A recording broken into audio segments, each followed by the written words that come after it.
نحمده ونصلي على رسوله الكريم اما بعد فاعوذ بالله من الشيطان الرجيم بسم الله الرحمن الرحيم رب اشرح لي صدري ويسر لي امري واحلل عقدة من لساني يفقهوا قولي رب زدني علما اللهم فقهنا في الدين رب يسر ولا تعسر وتمم بالخير آمین یا رب العالمین۔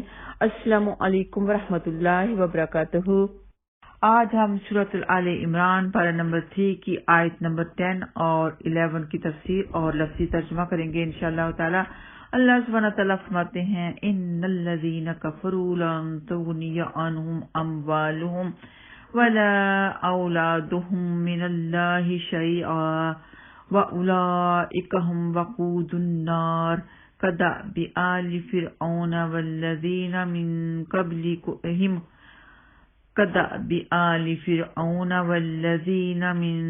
قبلهم كذبوا بآياتنا فأخذهم الله بذنوبهم والله شديد العقاب۔ فرمایا بے شک جن لوگوں نے کفر کیا ان کے مال اور ان کی اولاد انہیں اللہ کی پکڑ سے ہرگز کچھ نہ کام آئیں گے، اور وہی آگ کا ایندھن ہے۔ ان کا حال فرعون کی قوم اور ان لوگوں کے حال کی طرح ہے جو ان سے پہلے تھے۔ انہوں نے ہماری آیات کو جھٹلایا تو اللہ سبحانہ تعالیٰ نے انہیں ان کے گناہوں کی وجہ سے پکڑ لیا، اور اللہ سبحانہ تعالیٰ بہت سخت عذاب والا ہے۔ قیامت کے ذکر کے بعد اب یہ بیان کیا جا رہا ہے کہ وہ تمام لوگ جنہوں نے اللہ سبحانہ تعالیٰ کا انکار کیا اور رسولوں کی تکذیب کی جہنم میں ضرور داخل ہوں گے۔ ان کا مال اور ان کی اولاد انہیں اللہ سبحانہ تعالیٰ کے عذاب سے نہیں بچا سکتے، اور دنیا میں بھی ان کا حشر فرعون اور ان لوگوں جیسا ہوگا جنہوں نے اللہ سبحانہ تعالیٰ کی آیات کی تکذیب کی کہ اللہ سبحانہ تعالیٰ نے ان کے گناہوں کے سبب انہیں پکڑ لیا اور عذاب آخرت سے پہلے دنیاوی مصیبتوں اور عقوبتوں میں مبتلا کیا۔ ان کا حال بہت ہی دردناک ہوگا، وہ آگ کا ایندھن ہوں گے کہ انہوں نے بھی ایسے ہی کفر کیا جیسے اس سے پہلے فرعون نے کیا تھا اور لوگوں نے بھی کیا تھا۔ تو کوئی بھی اسلام کا انکاری ہے، اسلام سے کفر کرتا ہے، اسلام سے دشمنی کرتا ہے، اس کا انجام آخرت میں کیا ہوگا کہ وہ دوزخ میں آگ کا ایندھن بنے گا۔ اللہم اجرنا من النار۔ سیدنا ابو ہریرہ رضی اللہ تعالیٰ عنہ بیان کرتے ہیں کہ رسول اللہ صلی اللہ علیہ وسلم نے فرمایا، اے زبیر بن عوام کی ماں اور اللہ سبحانہ تعالیٰ کے رسول کی پھوپھی، اے محمد صلی اللہ علیہ وسلم کی بیٹی فاطمہ، اپنی جانوں کو اللہ سے خرید لو، میں اللہ سبحانہ تعالیٰ کے غضب سے تمہیں بچانے کے معاملے میں تمہارے کچھ بھی کام نہیں آ سکتا۔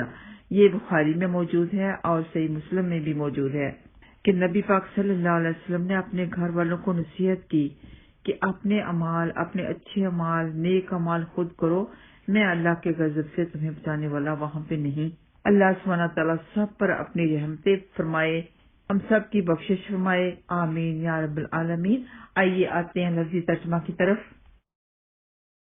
ان الذین، بے شک وہ لوگ جن کفروا سب نے کفر کیا، لا ہرگز نہیں تغنیا کام آئیں گے، عنہم ان کے اموالہم ان کے مال، ولا اور نہ ہی اولادہم ان کی اولاد، من اللہ اللہ سے یعنی اللہ کے غضب سے، شیئا کچھ بھی، اور اولئک وہ لوگ، ہم وہ سب، وقود النار آگ کا ایندھن ہیں، کدأب جس طرح کے آل فرعون فرعون کے حال کی طرح، یعنی آل فرعون کے حال کی طرح، کدأب حال کہتے ہیں جیسے حال ہوا، بآیاتنا ہماری آیات کو، فأخذہم تو پکڑ لیا ان کو، اللہ نے، بذنوبہم ان کے گناہوں کے سبب، اور اللہ شدید العقاب سخت سزا دینے والا ہے۔